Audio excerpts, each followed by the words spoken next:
I thought I was having a heart attack right there in the cereal aisle at Kroger. My debit card got declined for a cart of groceries that cost $63.18. Standing behind me was a young mother with two crying toddlers, and I could feel the heat of embarrassment creeping up my neck.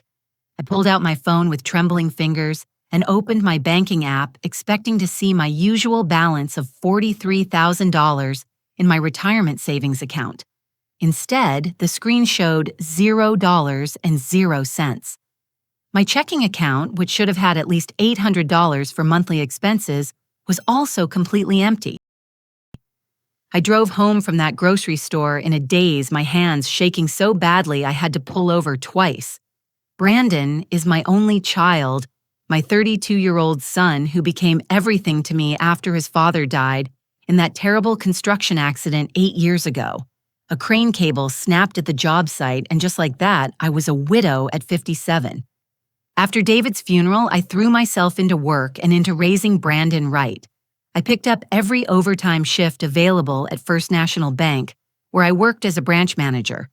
Those double shifts meant I could afford his college tuition at the University of Cincinnati, and later I helped him with the down payment on his ranch-style house in Fairfield. That house cost him $180,000, and I contributed $30,000 of my own savings because I wanted him to have security.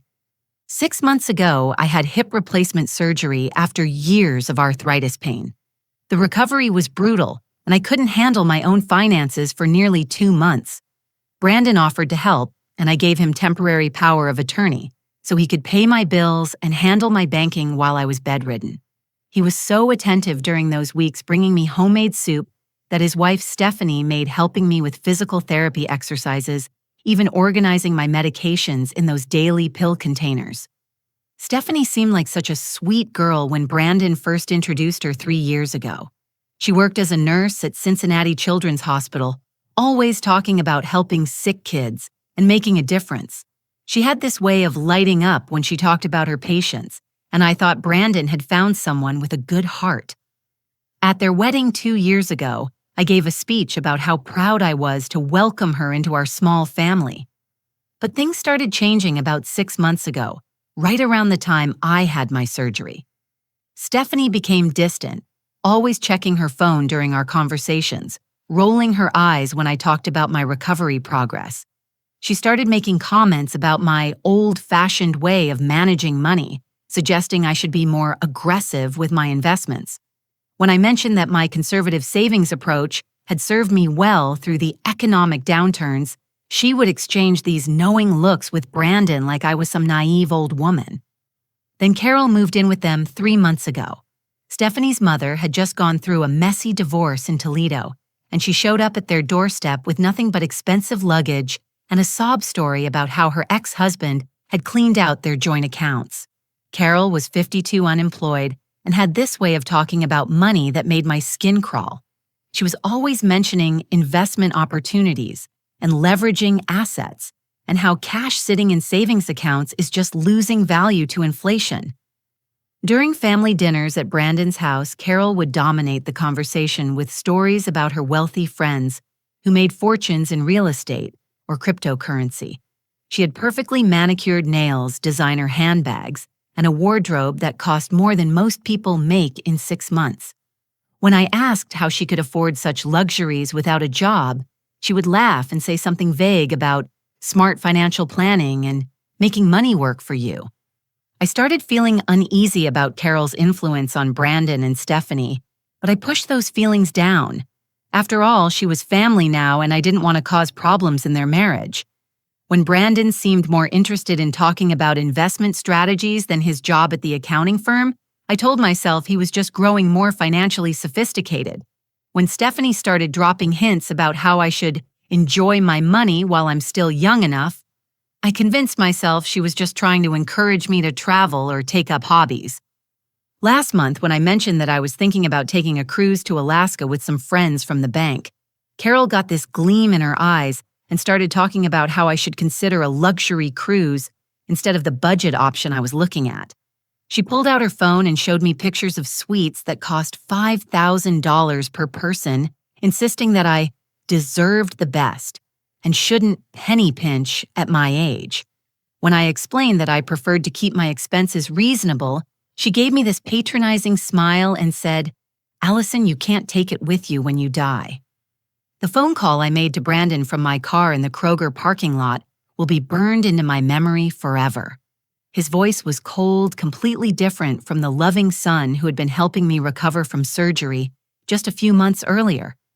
"Brandon, honey, there's some kind of mistake with my bank account," I said, trying to keep my voice steady. "It's showing zero balance and my card got declined at the store." There was a long pause and then he cleared his throat. "Mom, I borrowed the money. Stephanie's grandmother in Florida had a stroke and we needed to get there fast for a family emergency. Carol's been helping us figure out the travel arrangements. You borrowed $43,000 for a family emergency." I couldn't keep the shock out of my voice. "We'll pay you back," he said. But something in his tone told me he was lying. "We just needed it right away and you always said family comes first." When I started to protest, asking why he didn't just call me first or explain what was happening, he cut me off with words that felt like a physical slap. "Look, Mom, I'm handling important family business right now. We can talk about this later." And then he hung up on me. I sat in that parking lot for 20 minutes staring at my phone and trying to process what had just happened. My son, the boy I had sacrificed everything for, had just stolen my life savings and dismissed my shock like I was being unreasonable. The power of attorney I had given him out of love and trust had been turned into a weapon against me. I called Brandon 17 times over the next 2 hours. Each call went straight to voicemail, and by the 4th attempt, I realized he had turned off his phone completely. The recording of his voice saying, "Leave a message and I'll get back to you," felt like mockery considering he had just cleaned out my bank accounts without a word of warning. My hands were still trembling when I drove to his house on Maple Street. The lawn looked freshly cut and there were potted flowers on the front porch that I had helped Stephanie plant last spring. Everything looked normal from the outside, but when I rang the doorbell, nobody answered. I used my spare key calling out their names as I stepped into the familiar living room where we had shared so many holiday dinners. The house felt empty in a way that went beyond just being unoccupied. Their suitcases were gone from the bedroom closet, and the bathroom counters were cleared of their usual toiletries. In the kitchen, I found a note stuck to the refrigerator with a magnet from their honeymoon in Gatlinburg. "Johnson family on vacation. Please resume lawn service on Monday. Thanks." My neighbor, Mrs. Patterson, was watering her flower beds when I walked back outside, and she waved me over with the enthusiasm of someone who had been waiting all day for human contact. Margaret Patterson was 74 years old, a retired school librarian who knew everything that happened on our street. She had lived next door to Brandon since he bought the house, and she always made extra cookies during the holidays to share with him and Stephanie. "Oh, Allison, dear, you just missed them," she said, pushing her wire-rimmed glasses up her nose. "They left early Wednesday morning around 6 o'clock. I was up feeding my cat Whiskers when I saw them loading the most expensive-looking luggage into an Uber. Carol was directing the driver like she was some kind of movie star, and they had enough bags for a month-long trip." Wednesday morning. That was 2 days ago, the same day Brandon had withdrawn my money from the bank. The timeline was starting to make sickening sense. "Did they say where they were going?" I asked, trying to keep my voice casual. "Well, I heard Carol telling the driver something about catching an early flight, and she was wearing one of those big sun hats like people wear to tropical places." Stephanie looked nervous, kept checking her phone every few seconds, but Brandon seemed excited, more excited than I've seen him in months. I thanked Mrs. Patterson and drove straight to First National Bank, where I had worked for 23 years before retiring last year. My former colleagues still treated me like family, and Janet Morrison, the current branch manager, invited me into her office the moment she saw my face. Janet was 48 years old, a sharp woman with short auburn hair who had trained under me when she first started at the bank 12 years ago. She'd always been meticulous with details, the kind of employee who caught mistakes that others missed. When I explained what had happened, her expression shifted from concern to professional alarm. "Let me pull up your account history," she said, her fingers flying over the keyboard. Allison, this is showing a cash withdrawal of $43,000 on Wednesday at 9:37 in the morning. Brandon used your power of attorney authorization and told our teller it was for your medical emergency. Medical emergency. I felt the blood drain from my face. That's what he claimed. He said you needed immediate surgery and the money was for medical bills that insurance wouldn't cover. Our teller, Kevin, remembered the transaction because it was such a large cash amount. Brandon seemed very stressed, said it was urgent. Janet pulled up another screen and her frown deepened. Allison, there's more. He also charged $8,000 to your Visa card yesterday morning. The charges are from American Airlines, something called Royal Kanapali Resort, and several premium travel companies. The pieces were falling into place and each new detail felt like another knife in my heart. This wasn't a spontaneous family emergency. This was a planned theft executed, while they knew I would be too shocked and hurt to react quickly. Cash withdrawals are nearly impossible to trace once they're spent, Janet explained gently. And if you used your power of attorney, the bank had legal authorization to release the funds. I'm so sorry, Allison. This is exactly the kind of elder financial abuse we train our staff to watch for, but Brandon seems so legitimate and he had all the right paperwork. I left the bank feeling like I was walking through a nightmare. My own son had looked a 22-year-old teller in the eye and lied about my needing emergency surgery, then taken my life savings to fund a luxury vacation. The betrayal cut deeper than losing the money itself. This was the boy I had rocked to sleep when he had nightmares, the teenager I had driven to football practice every day after school, the young man who had cried at his father's funeral and promised he would always take care of me. That evening, I tried calling Brandon from Mrs. Patterson's house, hoping he might answer a number he didn't recognize. To my surprise, he picked up on the third ring. "Hello." His voice sounded relaxed, happy even. I could hear ocean waves in the background and the distant sound of tropical music. "Brandon, it's me. We need to talk about—" The line went dead immediately. When I tried calling back, the phone went straight to a message saying the number was no longer accepting calls from my line. He had blocked me. My son was sipping cocktails on a beach somewhere, enjoying my life savings, while deliberately cutting off all communication with me. The realization hit me like a physical blow. I had been completely cut out of his life the moment my bank account was empty. I barely slept that night, and by morning I had made a decision. If Brandon wanted to play games with technology, I could learn the rules too. My neighbor's granddaughter had shown me how to use Facebook and Instagram last year, and I spent the morning creating accounts and searching for any trace of their Hawaiian vacation. What I found made my stomach turn. Carol had posted 17 photos in the past 2 days, all from luxury locations that I recognized from travel magazines. There was Carol sipping champagne at what appeared to be a beachfront resort, Carol posing by an infinity pool with a view of Diamond Head Crater, and Carol getting a massage at something called the Royal Kanapali Spa and Resort. Each photo was tagged with location markers that showed they were staying at one of the most expensive resorts in Maui. Stephanie had posted fewer pictures, but the ones she shared showed the 3 of them at restaurants where a single dinner probably cost more than I spent on groceries in a month. In one photo, they were toasting with wine that had a price tag visible in the background, $280 per bottle. Brandon looked tanned and relaxed, wearing a Hawaiian shirt that still had store tags hanging from it. But it was Carol's caption on the most recent photo that made my blood run cold. Living our best life with the family. Sometimes the universe provides exactly what you need when you need it. Grateful for new opportunities and fresh starts. The universe hadn't provided anything. My 43 years of careful saving had provided their fresh start. I called Janet at the bank and asked her to help me understand exactly what had happened with my accounts. As a former manager, I still had some informal access to information that regular customers couldn't get. What she discovered over the next few hours painted a picture of financial fraud that went far deeper than a simple emergency withdrawal. Allison Brandon also applied for 3 new credit cards, using your information as a financial reference, Janet told me over the phone. He listed your address as his residence on 2 of the applications, and he claimed a household income of $90,000, which includes your retirement pension. He applied for credit cards in my name. Not exactly in your name, but using your financial information to strengthen his applications. It's a gray area legally, but it's definitely unethical.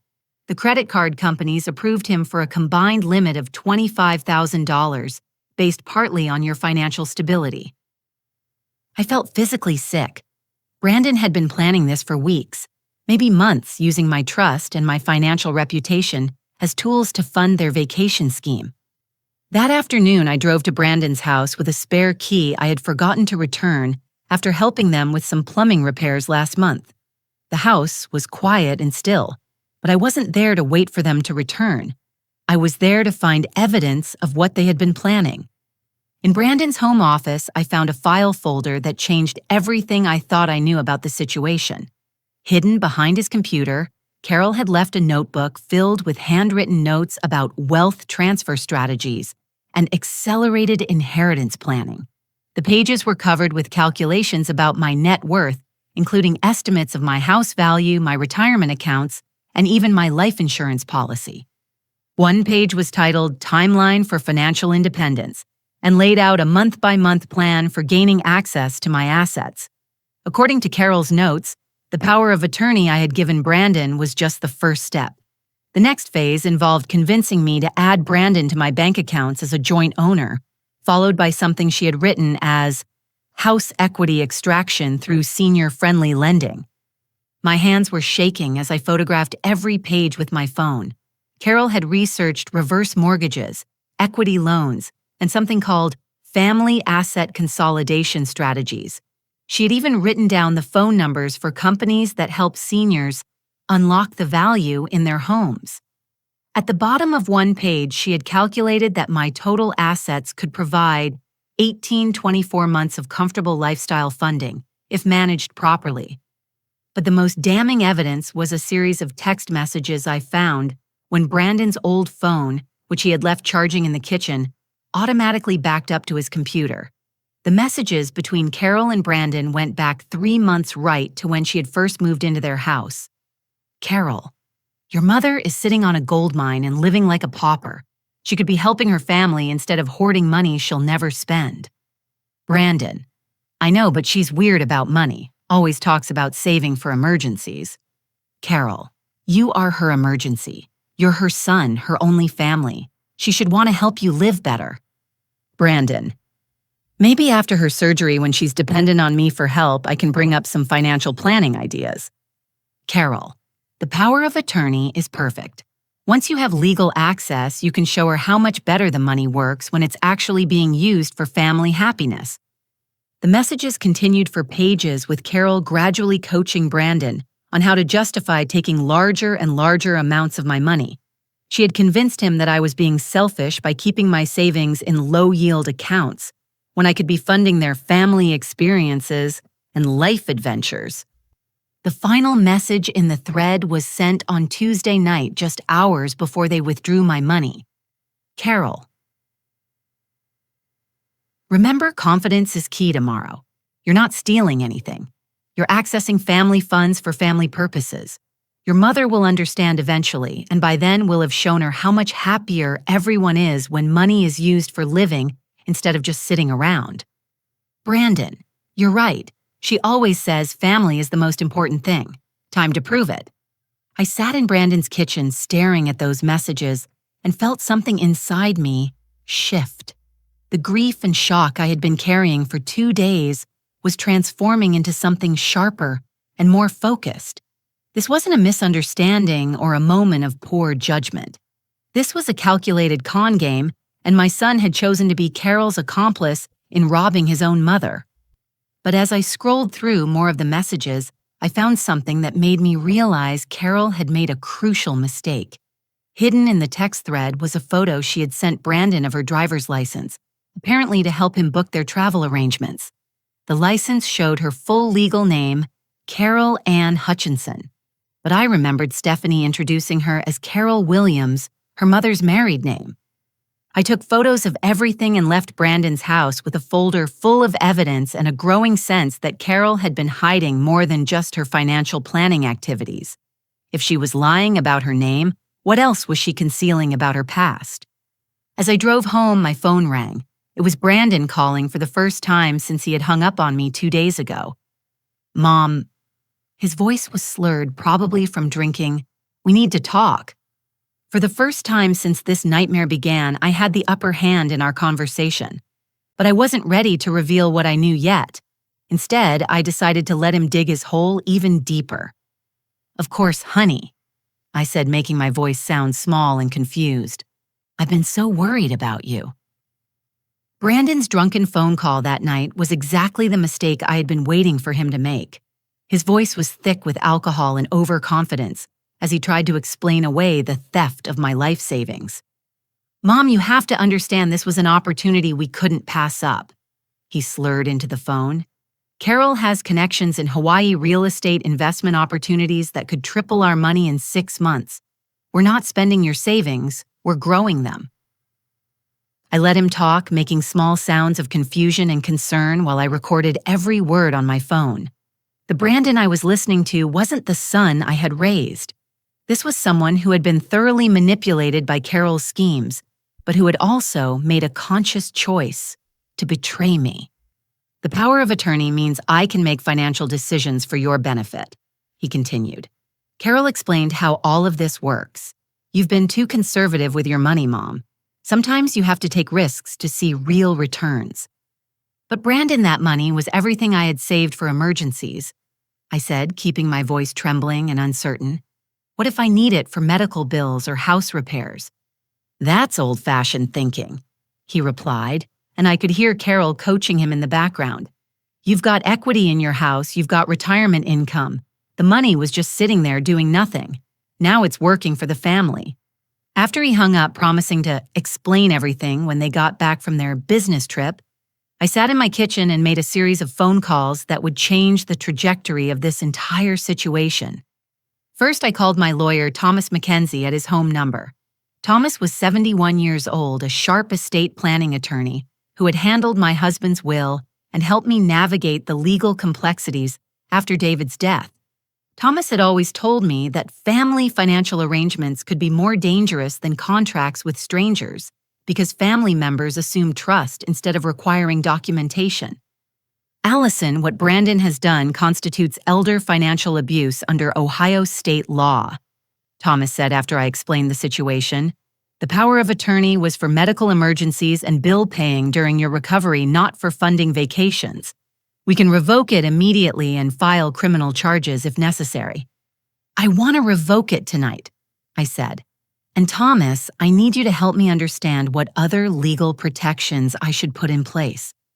We spent an hour on the phone while Thomas walked me through the process of protecting my remaining assets and creating a paper trail that would demonstrate Brandon's unauthorized use of his legal access. By morning, I would have new bank accounts at a different bank, a revoked power of attorney, and a legal foundation for pursuing charges if Brandon refused to return my money. My next call was to Janet at First National Bank. Even though it was after business hours, Janet had given me her personal number and told me to call if I needed help navigating the situation.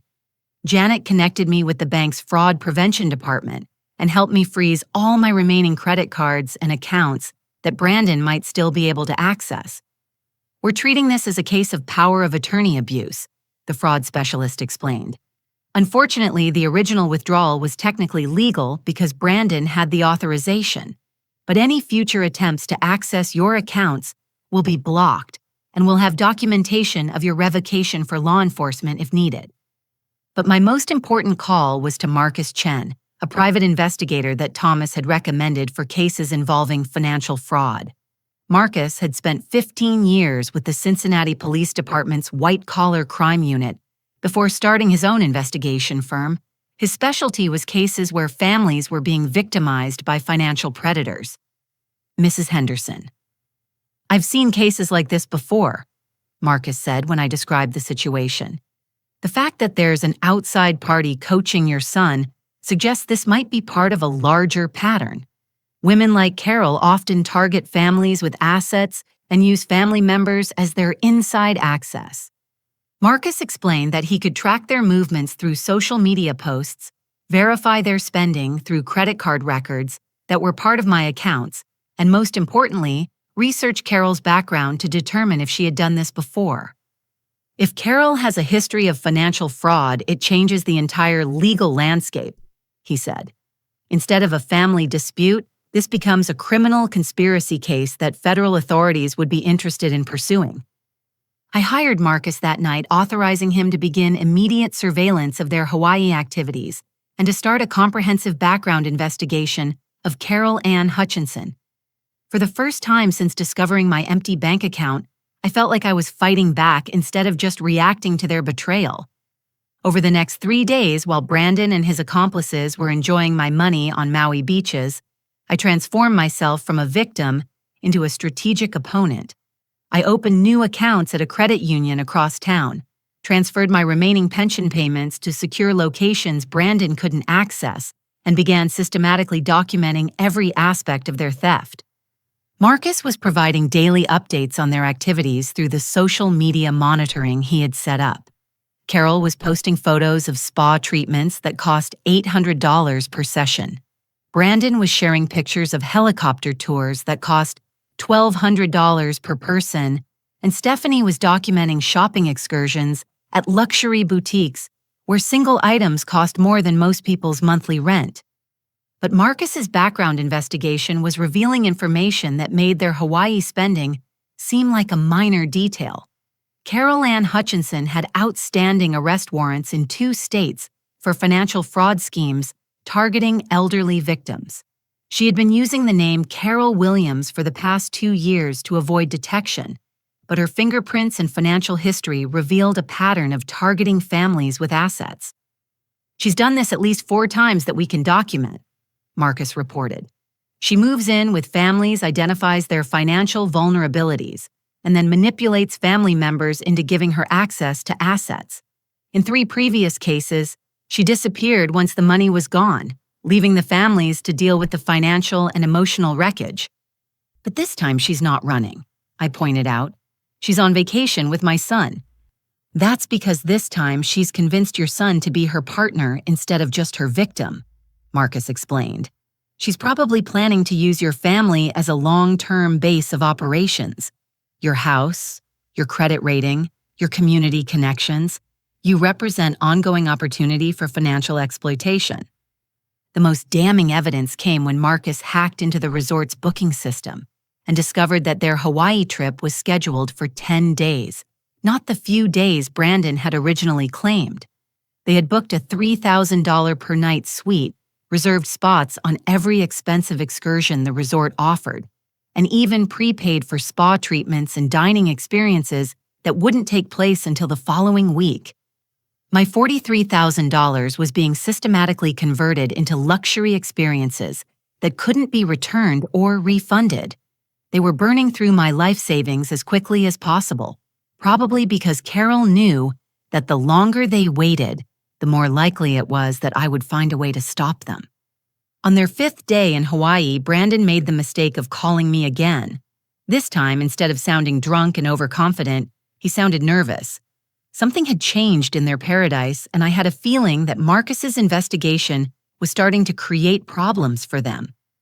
"Mom, there might be some complications with our investment plans," Brandon said, his voice tight with stress. "Carol thinks it might be better if we extend our stay here for a few more days to make sure we're making the right decisions." "Of course, dear," I said, maintaining my helpless and confused persona. "Whatever you think is best for the family." But I knew that Brandon was calling because they had started to realize that their perfect crime wasn't as perfect as they had thought. Marcus had confirmed that federal authorities were already interested in Carol's activities, and it was only a matter of time before they connected her current location to her outstanding warrants. The trap I was setting was almost ready to spring. All I needed was for them to make one more mistake, and based on the panic I was hearing in Brandon's voice, that mistake was coming soon.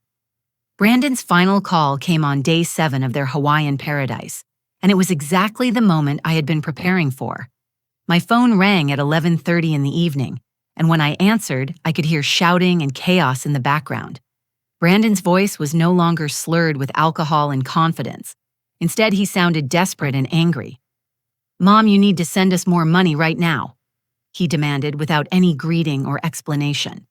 "We've had some unexpected expenses here and our credit cards aren't working properly." I let him rant for 30 seconds about hotel complications and travel problems while I activated the recording app on my phone. Marcus had taught me how to document every conversation for potential legal proceedings. When Brandon finally paused to catch his breath, I spoke in a calm, clear voice that I had been practicing for days. "Brandon, I know about Carol's criminal background. I know about the arrest warrants in Florida and Michigan. I know about her real name and her history of financial fraud targeting elderly victims." The silence on the other end of the phone was profound. I could hear Carol's voice in the background, sharp and urgent, asking Brandon what I was saying. "I also know that this wasn't a family emergency," I continued. "I've seen the text messages between you and Carol planning this theft. I have photographs of her notebook with calculations about my net worth and timelines for accessing my assets." "Mom, you don't understand what's happening here." Brandon started, but his voice was shaking now. "I understand perfectly," I interrupted him. "You withdrew $43,000 from my retirement account to fund a luxury vacation. You lied to the bank about medical emergencies. You used credit cards in my name to pay for travel expenses. And you did all of this while being coached by a woman who has stolen money from 4 other families in the past 3 years." Brandon began to panic. "How could you possibly know any of that? We're in Hawaii. We're handling business investments." "I know because I hired a private investigator," I said, my voice steady and cold. "Marcus Chen has been tracking your activities through social media posts and financial records. He's documented every expensive dinner, every spa treatment, and every shopping excursion you've charged to my credit cards. He's also been coordinating with law enforcement agencies in multiple states who have been looking for Carol." The background noise on Brandon's call suddenly changed. I could hear Carol screaming at someone, probably Stephanie, about needing to get to the airport immediately. There was the sound of suitcases being dragged across floors and doors slamming. "Mom, you've ruined everything," Brandon said, and for the first time his voice cracked with genuine emotion. "Carol was helping us build financial security. She had investment plans that would have made us all wealthy."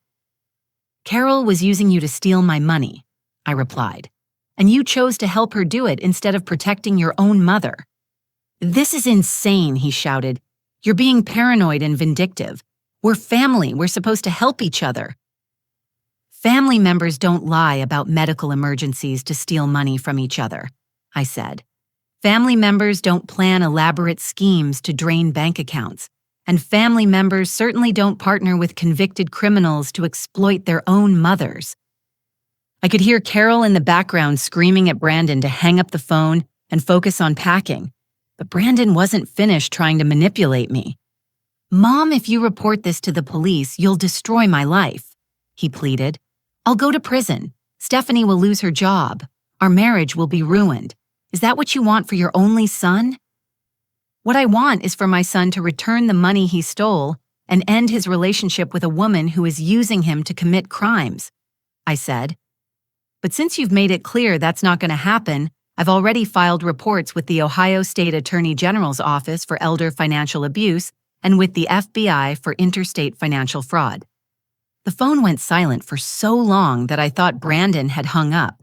Then I heard him whispering urgently to Carol, asking her what they should do next. Carol's response was loud enough for me to hear clearly. "We need to get out of Hawaii right now. If they've connected me to the other cases, they'll be tracking our location." "Brandon," I said, "I'm going to give you one last chance to fix this situation.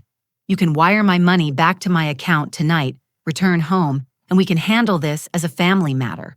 Or you can continue running with a criminal, and I'll let law enforcement handle all of you as criminals." "I can't just wire the money back," he said miserably. "We've already spent most of it." "You've spent my entire life savings in 1 week. I asked, genuinely shocked despite everything I had learned about their expenses.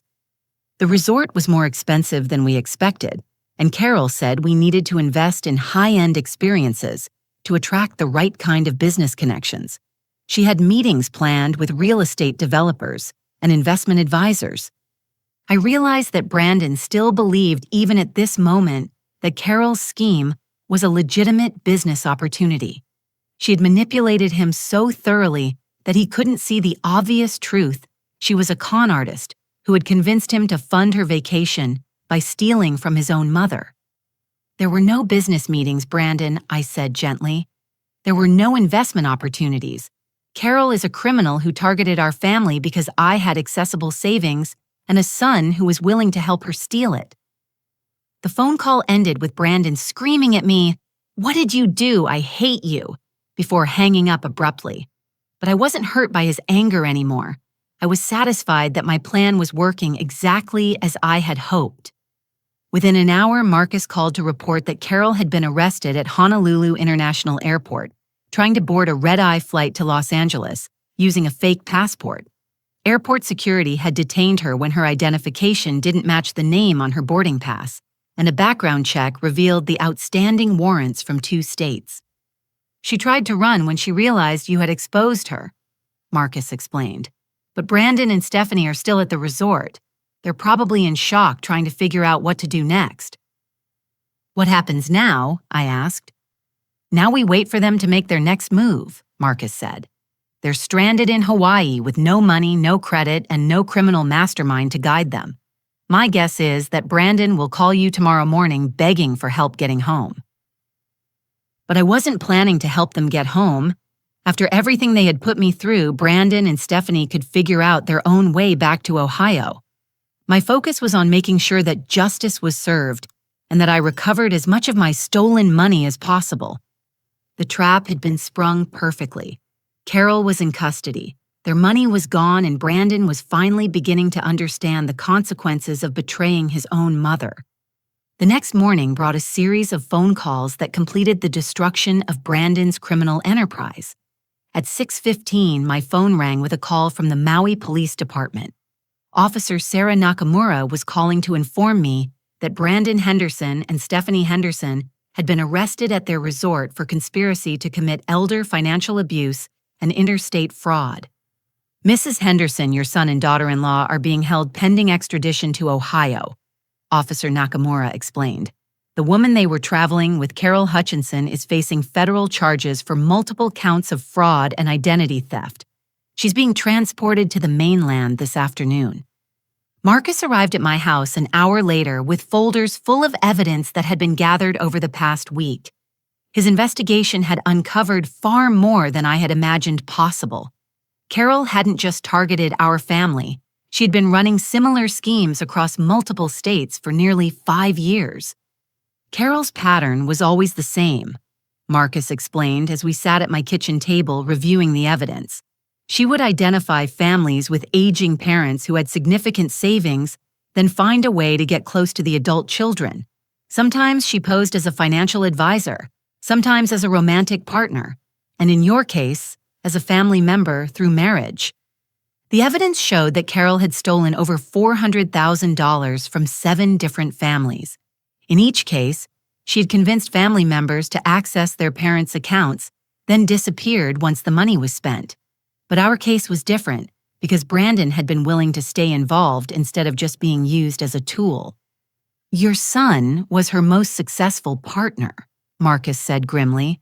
The other families lost between $20,000 and $60,000 before they realized what was happening. Your case was the biggest score she'd ever achieved. Thomas Mackenzie arrived that afternoon with legal papers that would ensure Brandon faced the full consequences of his actions. As my attorney, Thomas had filed charges for elder financial abuse violation, of power of attorney, and conspiracy to commit fraud.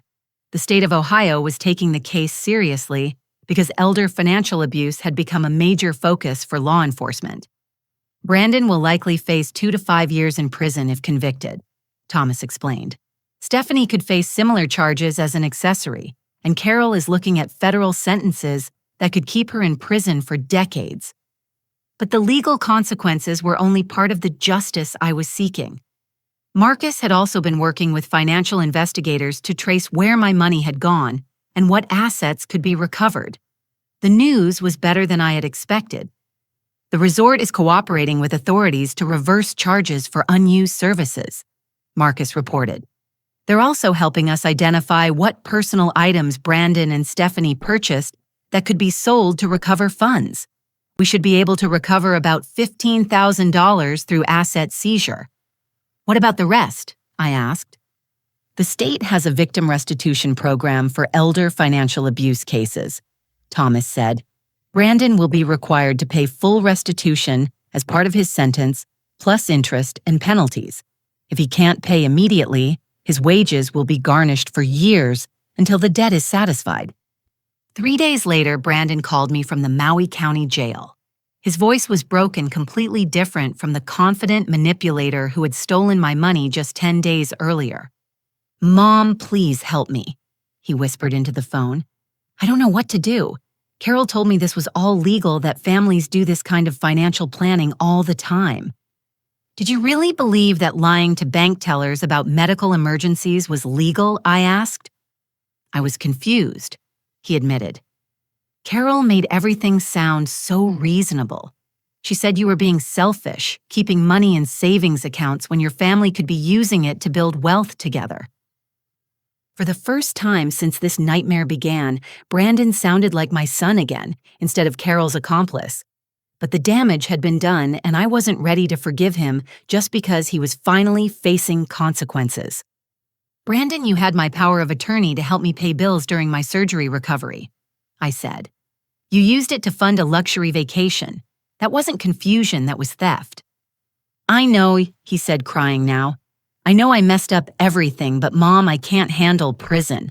I'll lose my job, our house, everything." "You should have thought about those consequences before you decided to steal from me," I replied. The local news picked up the story 3 weeks later when Brandon, Stephanie, and Carol were extradited to Ohio for trial.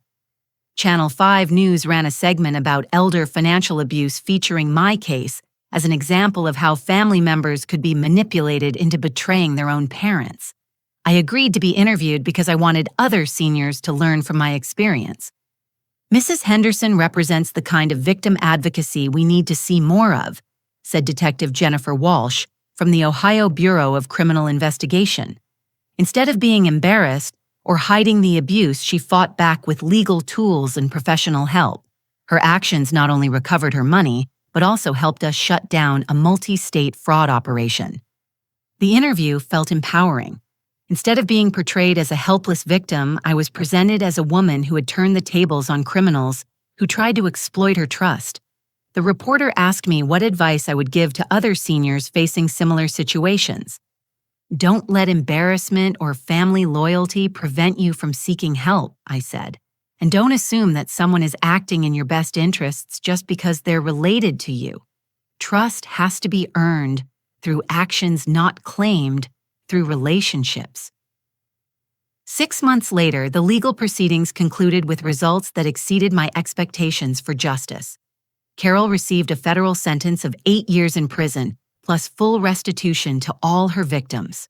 The judge called her a predator who specifically targeted vulnerable families and exploited the most sacred bonds of trust.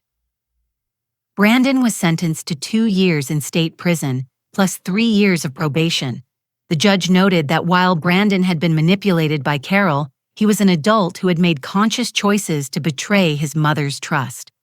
As part of his sentence, Brandon was required to pay full restitution plus 20% interest, and his wages would be garnished until the debt was completely satisfied. Stephanie received a plea agreement of 18 months probation and community service in exchange for testifying against Carol and Brandon. But she lost her nursing license and had to find new employment in a field that didn't require professional certification. The most satisfying moment came when Brandon's house went into foreclosure. Marcus's investigation revealed that Brandon had secretly taken out a home equity loan against the house to cover his credit card debts, probably following Carol's advice about leveraging assets. Without his job and facing restitution payments, he couldn't maintain the mortgage payments, and the bank reclaimed the property. Everything Brandon had gained through his association with Carol was lost. His marriage was over, his career was destroyed, his home was gone, and his relationship with me was shattered. The financial independence that Carol had promised him had turned into complete financial ruin. But my story wasn't finished yet. The most important chapter was just beginning. 6 months after Brandon was sentenced, I was sitting in my new apartment at Willow Creek Senior Living Community, watching the sunrise through windows that overlooked a beautiful garden where I had planted tomatoes and herbs in the community plots. The apartment was smaller than my old house, but it was filled with light, surrounded by neighbors who had become genuine friends and designed for the life I wanted to live now instead of the life I had been living before. Selling my house had been the right decision. The 3-bedroom ranch where I had raised Brandon held too many memories of the woman I used to be, the woman who had sacrificed her own dreams and financial security for a son who ultimately betrayed her. The proceeds from the sale, combined with the restitution payments that Brandon was making from his prison job, had allowed me to pay cash for my new apartment and invest the remainder in accounts that only I could access. But the most important change in my life wasn't financial. It was the work I was doing to help other seniors protect themselves from the kind of exploitation I had experienced. Every Tuesday and Thursday morning, I volunteered at the Hamilton County Senior Center, teaching financial protection workshops to groups of 20 or 30 older adults who were eager to learn how to avoid becoming victims. The most important thing to understand, I told my Tuesday morning class, is that power of attorney documents are tools, not blank checks.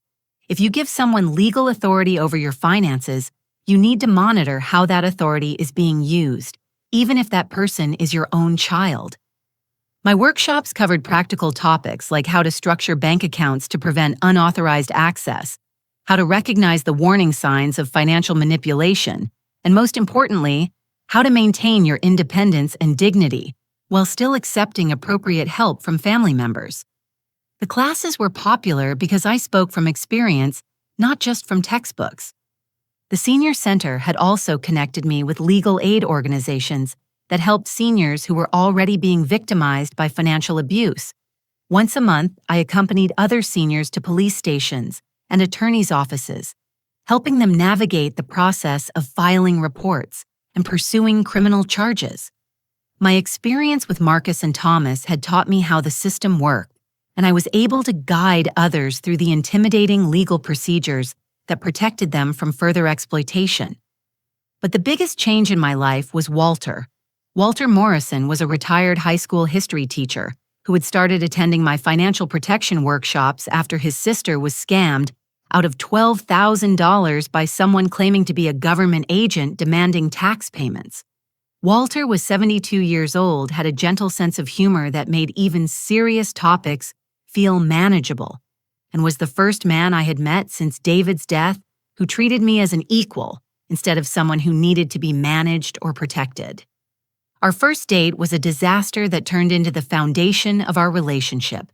Walter had offered to drive me to a lecture about estate planning at the public library, but his car broke down in the library parking lot. Instead of being embarrassed or frustrated, he suggested we sit on a bench outside the library and have our own discussion about financial planning while waiting for the tow truck. We talked for 3 hours that afternoon, sharing stories about our marriages, our children, our mistakes, and our hopes for whatever years we had left. Walter had been married for 42 years before his wife died of cancer, and he understood the loneliness and vulnerability that came with starting over in your 60s. But he also understood the freedom that came with creating a new life based on your own choices instead of other people's expectations. I spent 40 years teaching teenagers about history. Walter told me, and the most important lesson I learned was that people become who they choose to become, not who their circumstances force them to become.